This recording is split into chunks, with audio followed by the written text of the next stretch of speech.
궤도입니다. 존재의 숲에 있습니다. 1차 세계대전 직전에 1914년 전쟁이 일어나기 얼마 전에 프로이트는 젊은 시인과 함께 예도의 존재의 숲과 같은 그런 아름다운 전원을 걷고 있었습니다. 거기에는 꽃이 피고 꿀벌들이 날아다니고 새들이 지저귀고 울창한 나무들 가운데에서 모든 것이 조화를 이루어 미 자체를, 아름다움 자체를 보여주고 있었는데요. 그래서 프로이트는 내심 감탄을 연발하면서 정말 삶이라고 하는 것은 아름답구나 하고 있었는데, 옆에 있는 시인은 얼굴이 그렇게 밝지가 않은 거예요. 그래서 왜 당신은 이렇게 아름다운 전원을 보면서도 얼굴이 어둡느냐 라고 물으니까, 저렇게 아름답게 핀 꽃들도 언젠가는 사라질 것이고 소멸하면 죽게 될 것 아닙니까? 그래서 마음이 참 무겁고 고통스럽다 라고 한 거예요. 여기에 대하여 프로이트가 어떤 정신분석학적 착상을 얻어서 쓴 괴테 탄생 기념 논문집에 들어갈 글을 쓰게 되죠. 그죠? 그게 바로 그 유명한 페얼갱리히카이트, 덧없음에 대한 것, 일시성, 덧없음이라고 하는 것. 그리고 이 착상은 곧 이어지는 애도와 우울이라는 논문에도 영향을 주게 되죠. 그죠? 이 시인이 누군가 하면 라이너 마리아 릴케. 오늘의 주제는 릴케입니다. 여러분들이 릴케의 신시집이나 구시집, 형상시집, 기도시집, 그리고 죽기 전에 썼던 후기의 작품 두이노의 비가, 오르페우스에게 바치는 소네트, 이런 걸 읽을 때 뭔가 괴테의 전체 작품을 관통하고 있는 그 고뇌의 흔적을 하나로 깰 수 있는 게 뭘까? 그게 바로 죽음에 대한 고뇌예요. 예도는 여기에 천착하여 시인은 무엇으로 사는가? 왜 죽음이라는 주제가 괴테의 일평생의 작품들을 읽는데 결정적인 것일까? 심지어 말테의 수기까지도 이 죽음의 주제가 지배하고 있죠. 그죠? 그래서 오늘은 예도가 시인은 무엇으로 사는가? 릴케의 죽음에 대한 고뇌, 그리고 거기에서 발견한 릴케 자신만의 고유한 용어, 세계 내부 공간, 벨트 이넨 라움, 이 개념, 이것과 연결된 오페너 벨트, 열린 세계, 이것이 도대체 무엇일까? 이 강의를 듣고 여러분들이 이렇게 시를 읽는데 그래도 어느 정도 도움이 되지 않을까 생각합니다. 철학자가 푸는 문학의 세계 들어갑니다. 좋아요 잊지 마시고요.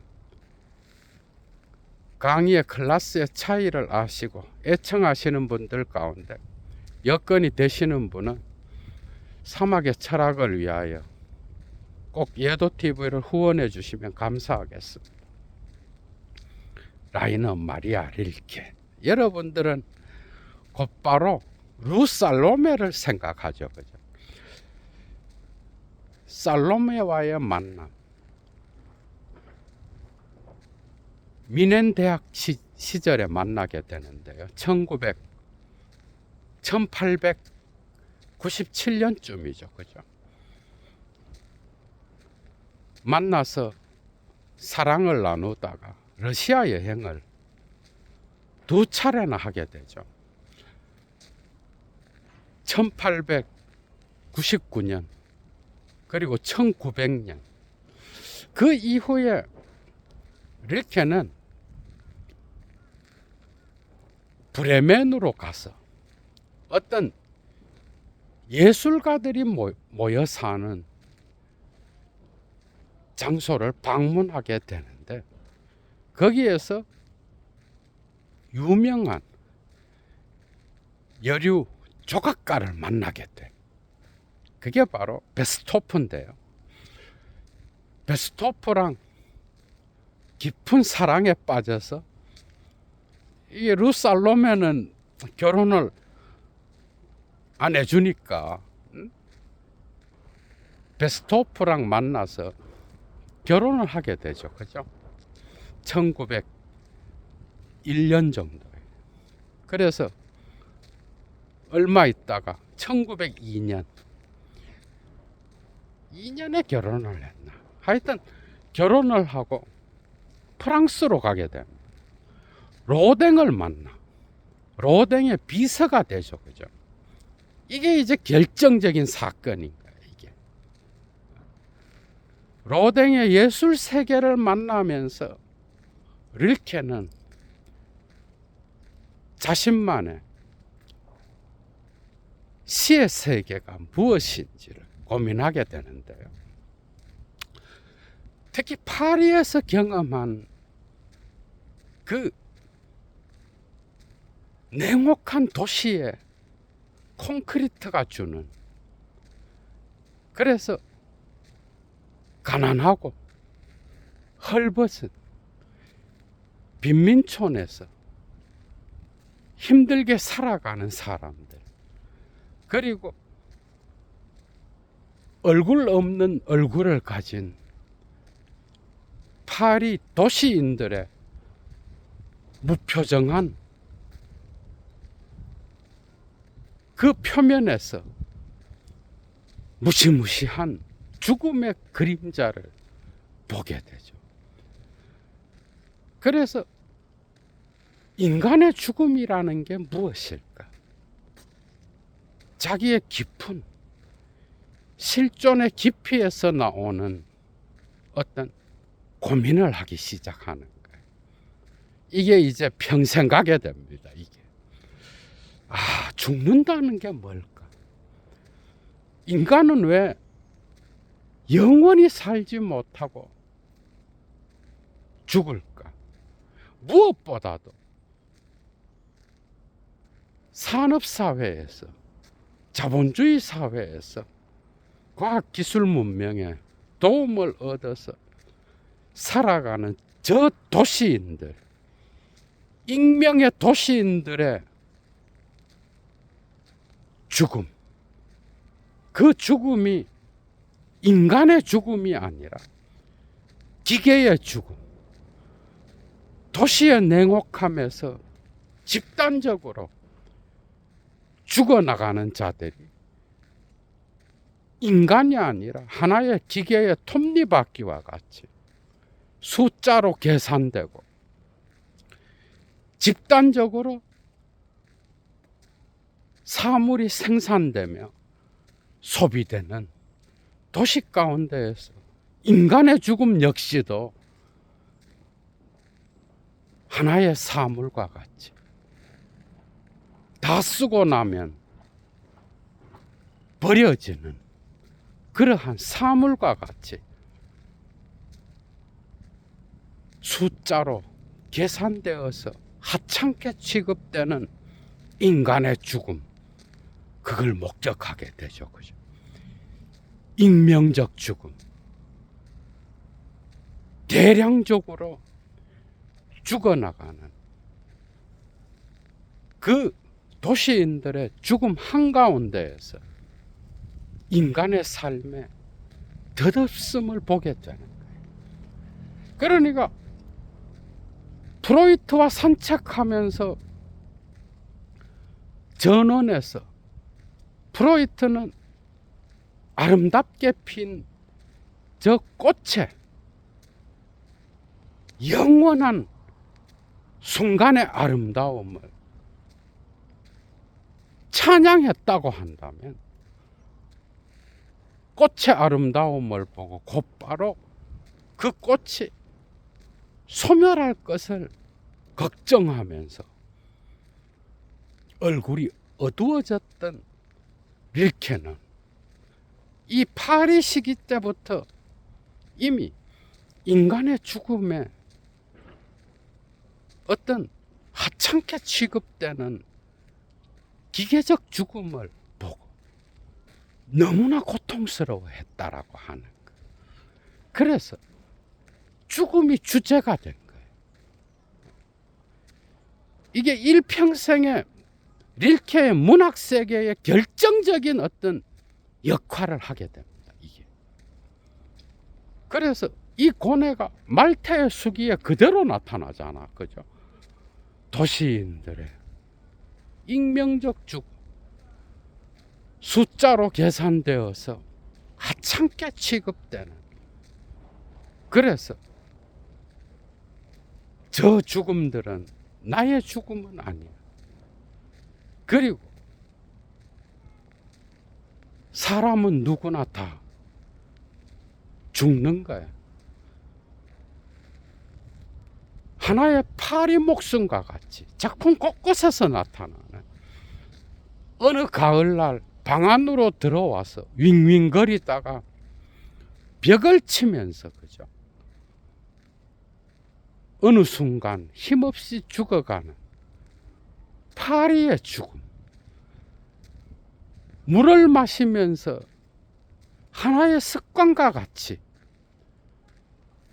도시인들이 산책을 하면서 무표정한 기운 속에서 느끼는, 그래서 의도적으로 죽음을 도피하고 살지만은 릴케는 여기에 정면으로 이 무시무시한, 언젠가는 나 역시도 저렇게 도시인들의 익명적 죽음을 죽게 될 것이다. 거기서 도피하지 않고 직면하면서 끊임없이 자기의 실존 한가운데 들어와 있는 그 죽음을 대면했다라고 하는 거예요. 이 결정적 사건입니다. 이게 1902년부터 그 이후 말테의 수기까지 경험했던 1910년에 나오죠. 그죠? 이 작품은. 그래서 말테의 수기에도 죽음이 주제인 거예요. 인간 실존 한가운데 들어와 있는 죽음의 존재. 이게 이제 하이데거한테 영향을 미치는 거예요. 그래서 말테의 수기에서도 결국 시종관, 말테의 할아버지죠. 그죠? 그 죽음이 떠오르는 거예요. 글을 쓰고 작가로서 책을 쓰. 그 말테가 경험하는 도시인들의 이 파리 한가운데에서, 그죠? 경험하는 이건 어떻게 보면 말라르메가 산업도시 한가운데서 느꼈던 콘크리트 바닥 위에서, 그죠? 어떻게 보면 인조 낙원을 꿈꿀 수 있었던 그런 경험이기도 한 거예요. 이 죽음에 대한 경험은 독특하게도 말테를 통하여 릴케는 옛 할아버지들, 그리고 그 당시에 프라하가 고향이잖아, 그죠? 오스트리아, 헝가리 제국이었던 그 당시에 부모님이나 할아버지들이 세상을 떠날 때 그 옛날을 기억하게 만든 거예요, 이 사건이. 그래서 아름다운 문장을 쓰게 됩니다. 그 옛날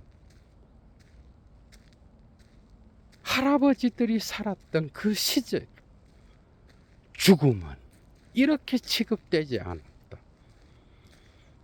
그 옛 시절에 사람들은 죽음을 자기 가슴에 안고 삶을 살아갔으며,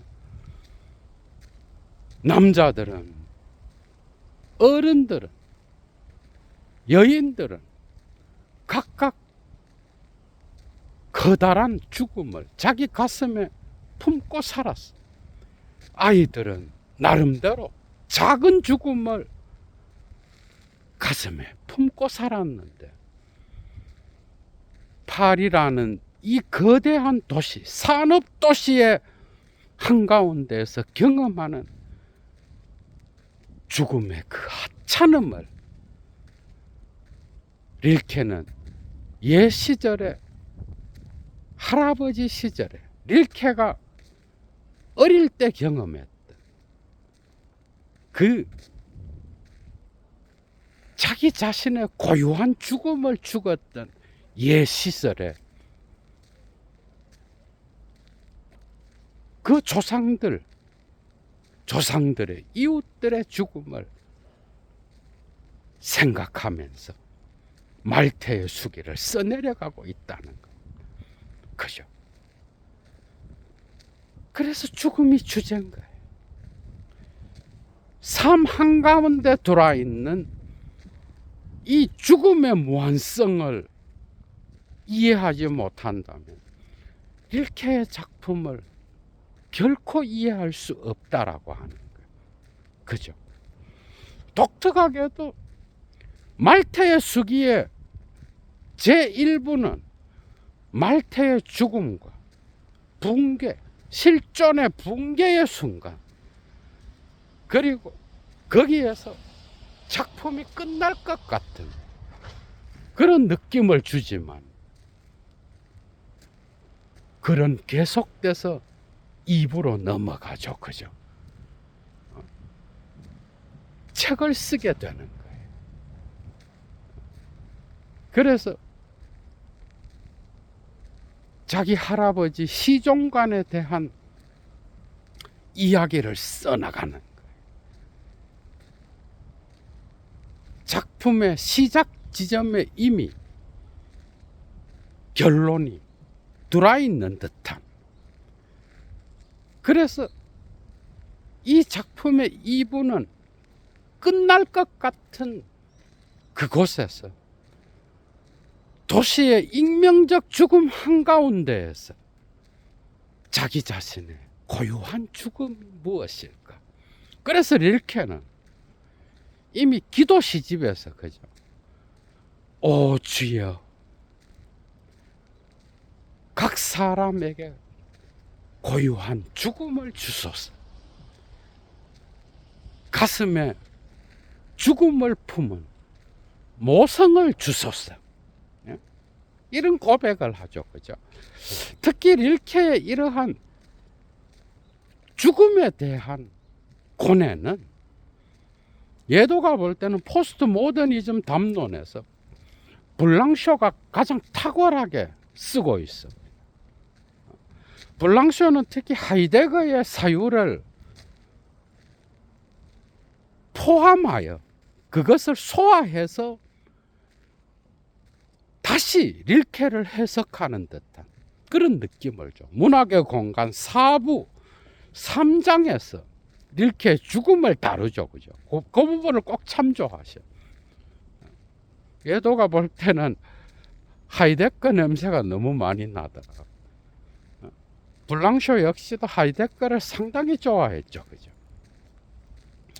역으로 릴케의 이 죽음에 대한 고뇌, 하이데거에게 영향을 주었고 그걸 다시 소화해서 릴케를 해석하는 모리스 블랑쇼. 어떤 해석학적 순환이 있겠죠. 그죠? 그래서 하찮게 취급되는 파리의 죽음과 같이 취급되는 도시의 익명적 죽음에서 본래성의 죽음, 고유한 죽음이 무엇일까를 사유해 가면서 말테의 수기가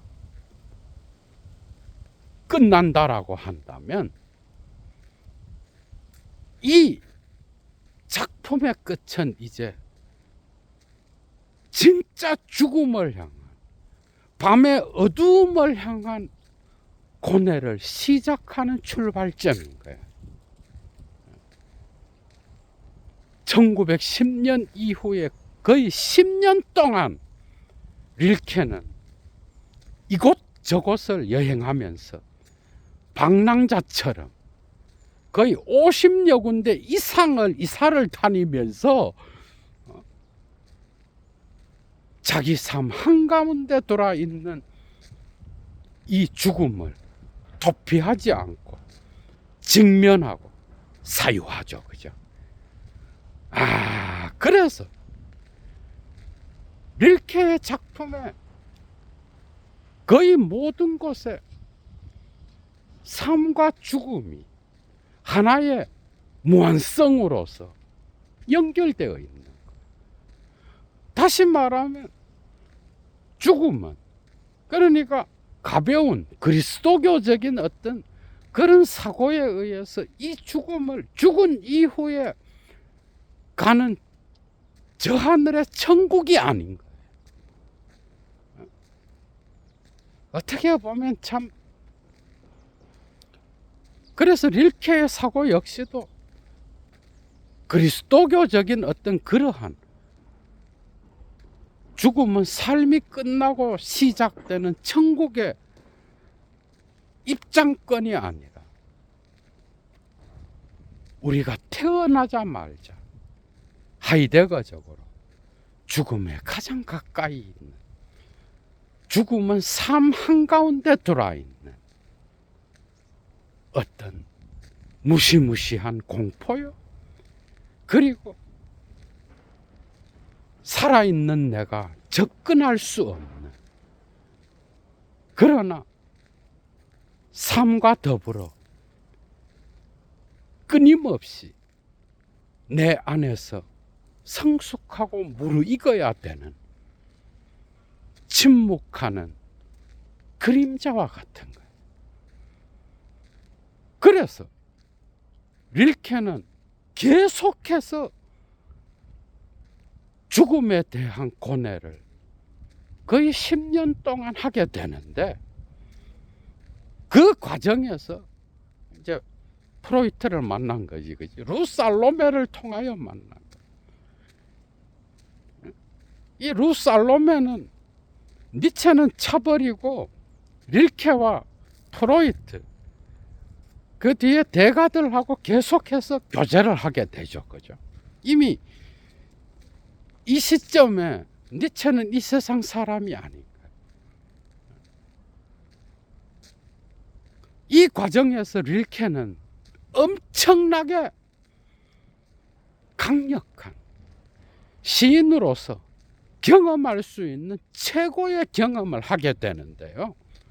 그게 바로 내 안과 내 밖의 일치라고 하는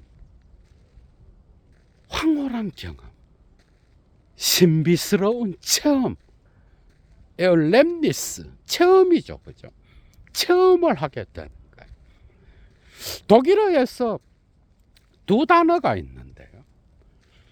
경험은 에얼파룽이고 체험은 에얼렘니스예요.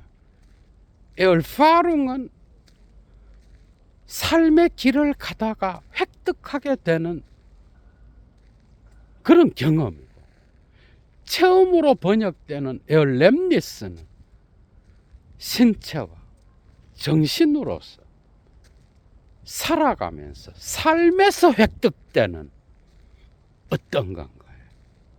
이 두 가지 모두가 릴케의 죽음의 고뇌, 삶을 살아가면서 얻은 경험 속에 나타나는, 내 안의 의식과 내 바깥에 세계가 일치하는 경험인 거예요. 이게 이제 시는 무엇으로 사는, 그죠? 이 뭐 마치 불교의 고승이 깨달음을 얻은 순간인 거예요. 그리스도교의 수도사가 계속해서 십자가의 길을 생각하다가 깨달음을 얻는 것과 같은 영적 깨달음의 순간인 거예요. 시인 역시도 이런 경험을 하겠죠, 그죠? 카프리에서 한 번, 두이노에서 한 번, 그 횟수는 여러 번이 될 수도 있겠지만은 릴케는 카프리에서의 경험을 첫 번째 체험이라고 하고, 두이노에서의 경험을 두 번째 체험이라고 그래요. 특히 릴케의 이러한 시의 세계를 철학적으로 이해하는데 아주 중요한, 예도는 그렇게 생각해, 철학자로서 아주 중요한 인식론적, 존재론적 통찰, 릴케 자신의 시의 세계를 릴케 자신이 설명하는 그 통찰은 그의 친구였던 훌레비츠라고 하는, 그죠? 사람에게 보낸 편지들에 아주 탁월하게 나타나 있습니다. 이 신비체험, 나의 의식과 릴케의 시인으로서의 의식과 인식이 릴케 바깥에 있는 세계와의 합의를 통하여 경험되는 그러한 일치의 순간, 이게 신비인 거예요. 릴케의 신비인 거예요. 죽음에 대한 그 빈 공간을 끊임없이 삶에서 찾아가면서 삶 내부에 들어있는, 삶과 함께 가는 보이지 않는 무한의 공간을 사유해 가면서 릴케는 결국 신비스러운 경험에 도달한 겁니다. 그걸 릴케는 바로 벨트 이넨 라움이라 그래. 세계 내부 공간. 이건 거의 후기 하이데거랑 같이 갈 수 있습니다. 전기 하이데거의 어떤 그 공간 개념, 그죠? 세계 내 존재. 그래서 불안이 찾아와서 근본 처지성으로서 지금까지 있어 왔던 것이 무의미해지고, 죽음의 물을 보고 앞질러 달려가는 결단. 그래서 그 고유한 죽음, 현 존재는 죽음을 향하여 가는 존재임을 깨닫기까지, 그죠? 그래서 존재와 시간에 나타나는 그 죽음은, 그 배려의 세계는 도시인의 어떤 그런 삶의 세계인가, 처해 있음, 빠져 있으면서 나타나는 그 세계는 도구를 사용하는 세계잖아. 그죠? 이 후기 하이데 거로 가야 되는 거예요. 릴케의 이 벨트 인앤 라움, 세계 내부 공간이라고 하는 것은 현존재가 도구를 사용하여 어떤 물건을 만드는 그런 세계가 아닌 거예요. 결단하고 본래적 실존으로서 자기 자신이 죽음을 향한 존재임을 깨닫고 이제 후기 하이데거의 숲길이나 이정표나 언어의 도상, 논문과 강연 곳곳에서 나오는 존재에 내맡겨져 있어. 우주적 세계 안에서 모든 존재자들과 조화를 이루면서 밖에 나가 있는 존재로서 탈존하는 자로서 만나게 되는 이 세계의 존재자들의 존재에 내맡겨져 있음과 같이 가는 그 개념이 바로 세계 내부 공간인 거예요. 후기 하이데거로 가야 이 릴케의 이 개념과 어느 정도 맞아떨어질 수 있는 겁니다. 그렇다면 세계 내부 공간이 뭔가? 릴케가 죽음의 고뇌 속에서 말태의 수기 이후에 말태의 수기에서 말하지 못했던 본질적 공간, 죽음의 공간, 그래서 경험하게 된 세계 내부 공간은 오늘날 현대인들이 특히 후기 하이데거한테서 발견되는 그런 공간. 한마디로 말하면 이 세계 내부 공간은 시의 공간. 보이는 것의 현전이 말을 통하여 보이지 않는 것으로 드러나는 시적 언어의 놀이의 공간. 그래서 보이는 것에 보이지 않는 것으로서의 부재하는 공간. 시인에 의하여 눈에 보이는 사물들이 보이지 않는 것으로 말로서 번역된 공간. 이게 시인의 임무인 거예요. 또 다른 말로 말하면 죽음이 이제는 두려움과 공포가 아니라 내 안에 들어있는 내 삶의 실존에 들어있는 이 죽음이 긍정적 가능성으로서 나의 자아가 죽고 죽음 자체가 비인칭이 되어서 글을 쓰는 공간. 시인도 현대 시인들은 그 자아나 어떤 잔대가리가 죽어야 시를 쓰는 거예요. 그래서 우리는 등단하면 시인이라 그러지만은 사실 서구에서는 유럽에서는 아무나 예술가가 될 수 없어. 아무나 시인이라는 이름을 붙일 수가 없습니다. 아주 높은 단계에 거의 깨달음의 길을 간 거야, 릴케가.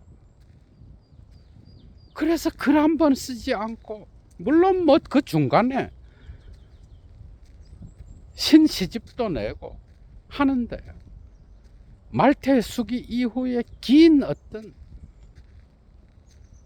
길을 찾아서 5편의 시도 쓰고 곳곳에서 메모를 하면서 고뇌의 길을 가는데, 거기에서 하게 된 이 신비 체험에는 먼저 정말 깨달음과 비슷해. 여러분 한번 들어봐. 먼저 내가 현대인으로서 현대에 처해 있음에 영향을 받잖아. 시인도. 그죠?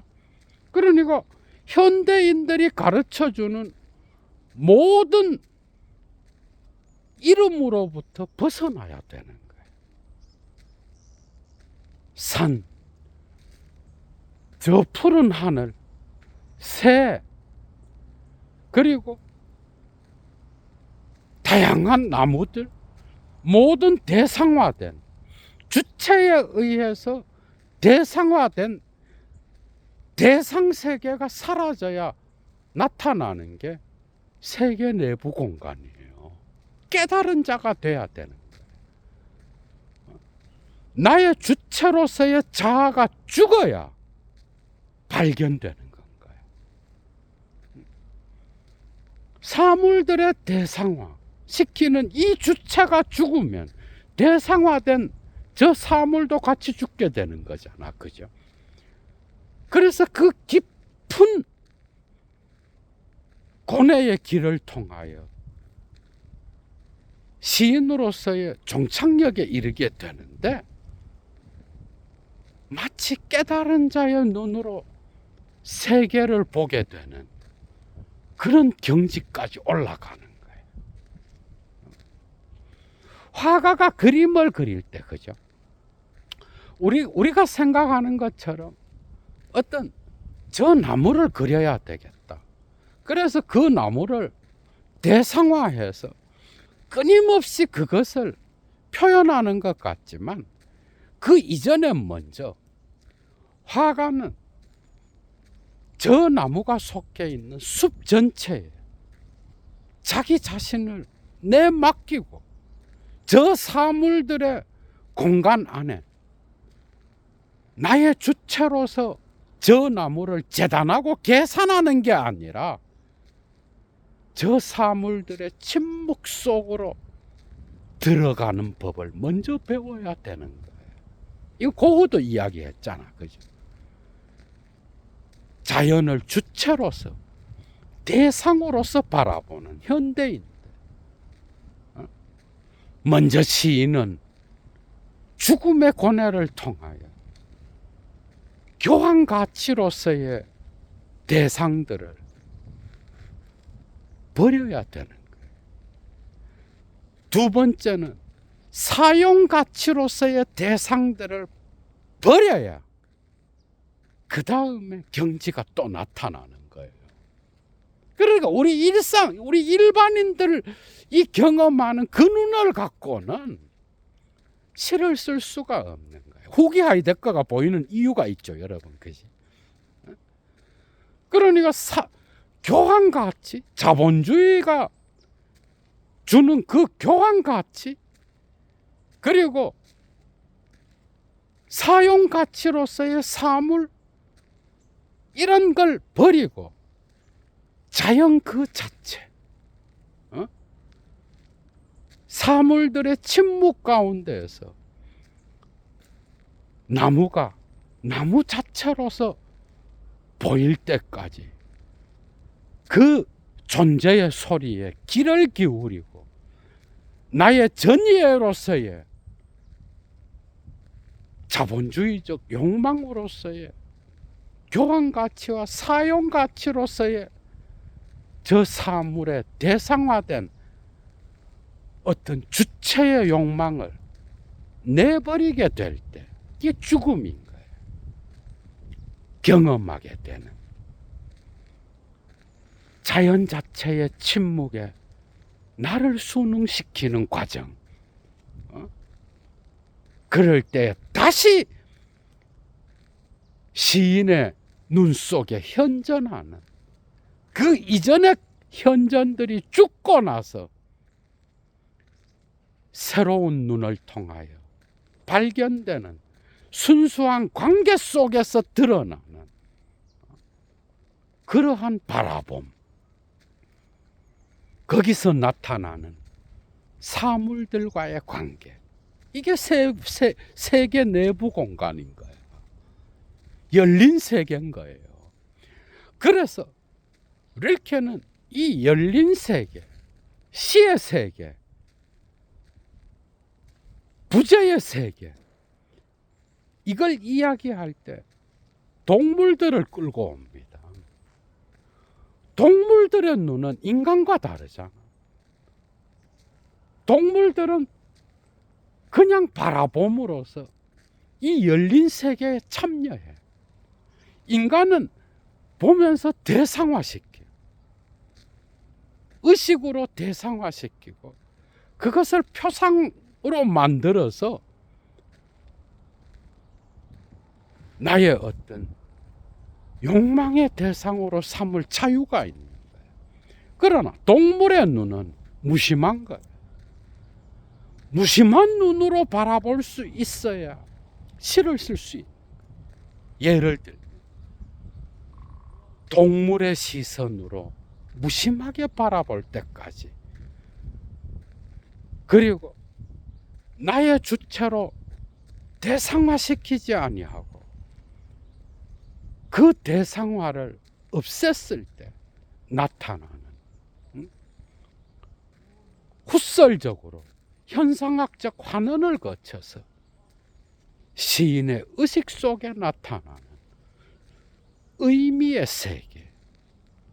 그래서 릴케 역시도 어떤 이러한 자연적 태도를 통하여 바라보는, 그래서 대상화시키고 사람들이 바라보는 그런 눈으로서 이 세계의 존재자들을 볼 때는 시를 쓸 수 없다고 한 거예요. 그렇다고 해서 쇼펜하우어가 이야기한 것과 같이 의식의 표상 안에 가둬져서 무의식의 맹목적 욕망을 향하여 찾아가는 무의식의 세계가 시인의 세계는 또 아닌 거예요. 시인은 어떻게 되었건 의식을 갖고 표현해야 되는 존재인 거예요. 여기에 고통이 있는 거예요. 그러나 그 의식은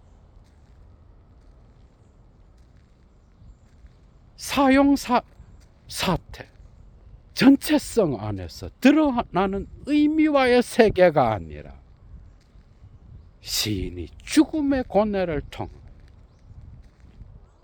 경험하게 되는 이 세계의 모든 존재자들이 이름을 잃어버린 장소로서 드러나는 세계. 이해가 되죠, 그죠? 모든 이름들이 껍질을 벗고 그 자체로서 자기의 존재를 드러내는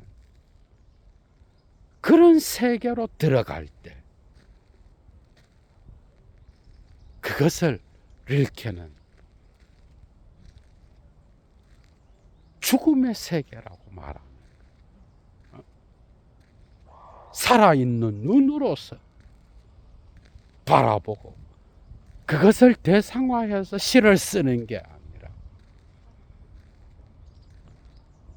나의 인식의 눈이 죽고, 그래서 희미한 동물의 의식의 상태로 가서 이 세계의 모든 존재자들이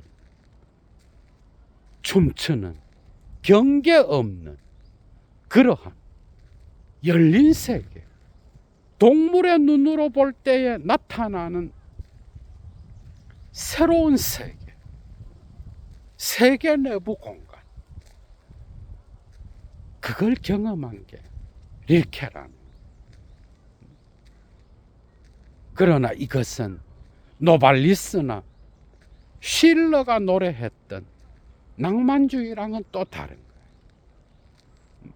여기엔 니체의 영향이 있죠, 그죠? 이 루살로메는 하여튼 큰 역할을 많이 했어. 릴케에게도 니체를 알려주고 니체의 영향도 상당히 큽니다. 작품 안에서 오직 한 번만 신의 영원으로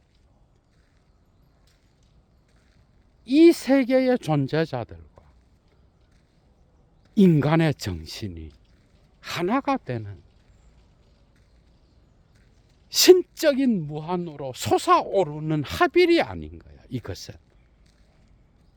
이것은 대지 안에서 충만하게 드러나는, 그러나 인간이 인위적으로 거기에 이름을 부여한 존재자들의 대상이 아니라 그 이름이 죽고 난 이후에 무심한 상태에서 다시 드러나는 그러한 세계가 나의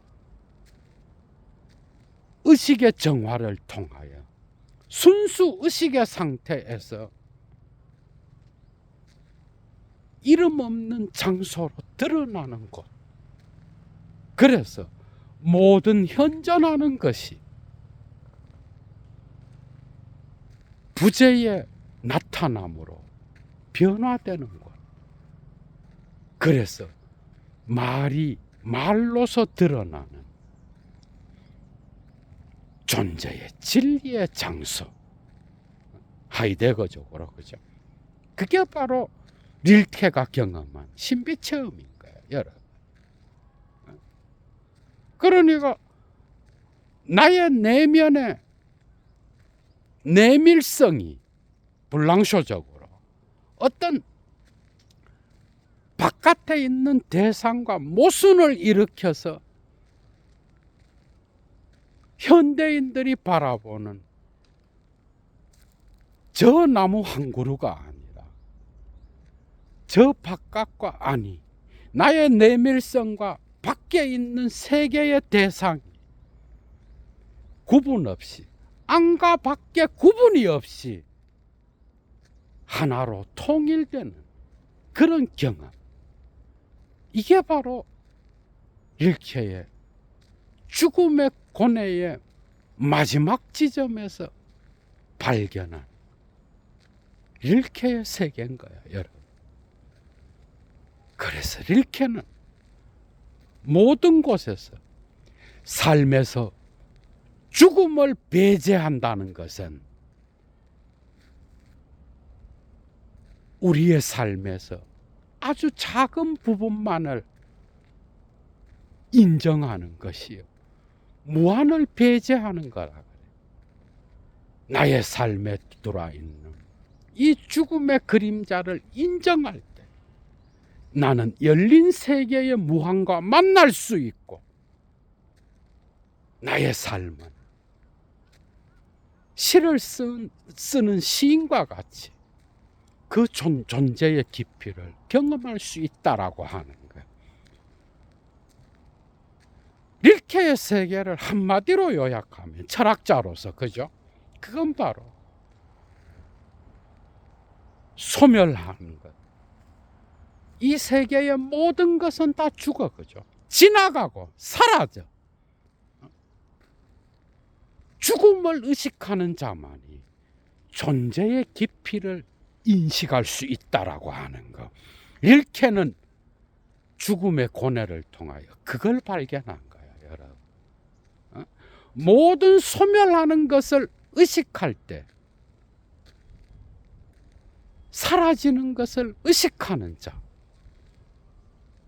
그리고 없어지는 것을 두려워하지 않고 대면하는 자만이,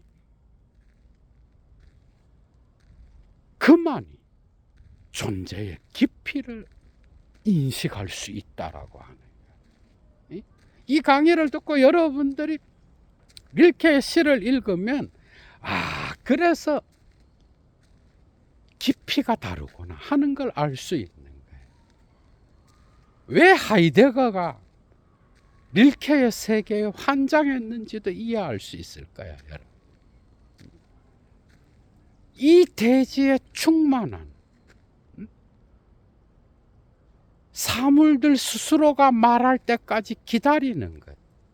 이게 예술가의 참을성이죠. 그죠? 사물들 스스로가 자기 자신을 보여줄 때까지 그 곁에서 기다리는 것. 릴케는 그렇게 하기 위하여 10년의 시간이 필요로 했다라고 하는 거. 그죠? 그 이후에 22년에 두이노의 비가와 오르페우스의 소네트가 작품으로서 나타나게 되죠. 그죠? 우리는 우리의 삶을 배울 수 있는 겁니다. 그죠? 소멸하는 것을 인식할 때라야만이, 그때라야 모든 존재자의 존재는 그 깊이를 드러낸다라고 하는 거예요. 모든 인간은 자기의 죽음을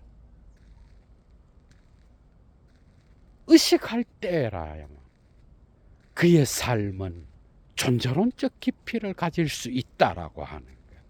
이게 릴케가 가르쳐준 교훈입니다. 죽음은 삶 안에 들어있는 무한이, 나의 내면 속에서 살아가면서 가슴으로 품고 길러야 되는, 그래서 승화시켜서 나의 새로운 삶의 측면으로 만들어야 되는 그러한 무한의 깊이라고 하는 것. 그래서 릴케는 완성시에서 이런 말을 합니다. 이 시는 릴케 하면 다 이야기하는 거야. 누구든. 독일어로 직접 읊어보겠습니다. 로제, 장미여, 오 라인을 비들 시프루, 순수한 모순이여, 루스트 니만데스 슐라프주자인, 어느 누구의 잠도 되지 않기를 바라는 욕망이에요. 운터 조필 리든, 그렇게 많은 눈꺼풀들 아래에서 어느 누구의 잠도 되지 않으려고 하는 욕망이에요. 그게 바로 장미인 거예요. 이건 뭔 말이에요, 여러분? 시는 정말 다층적으로, 다의적으로 해석할 수 있습니다, 여러분들이. 응?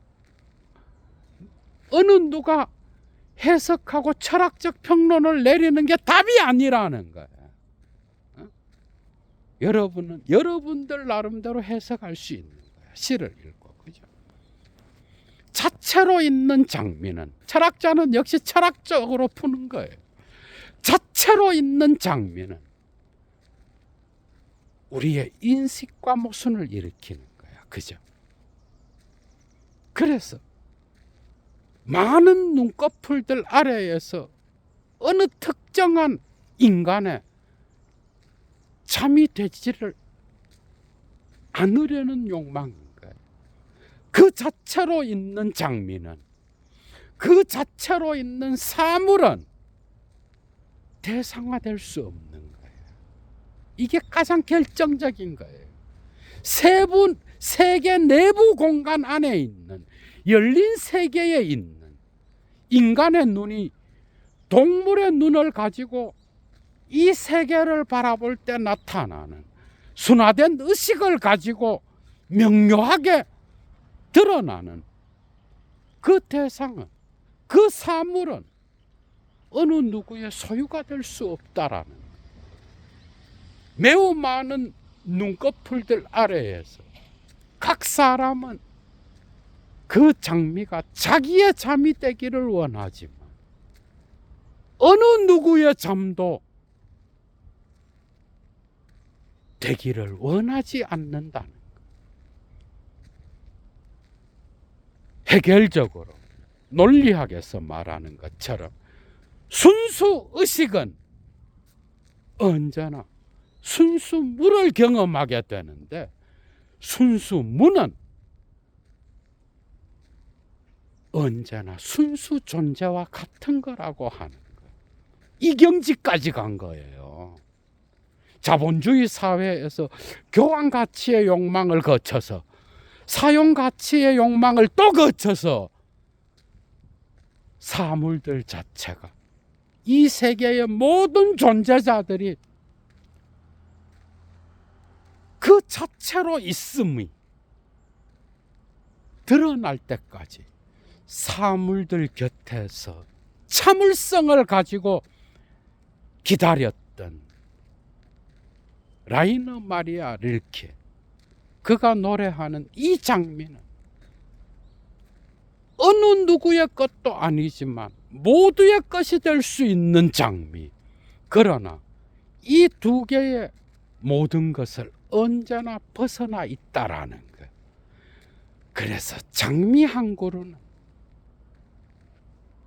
순수한 모순이 될 수밖에 없다라고 하는 거예요. 시가 아니라면 오늘날 자본주의 사회에서 장미 한 송이를 갖고도 그 모순과 균열을 이야기할 수 있겠는가?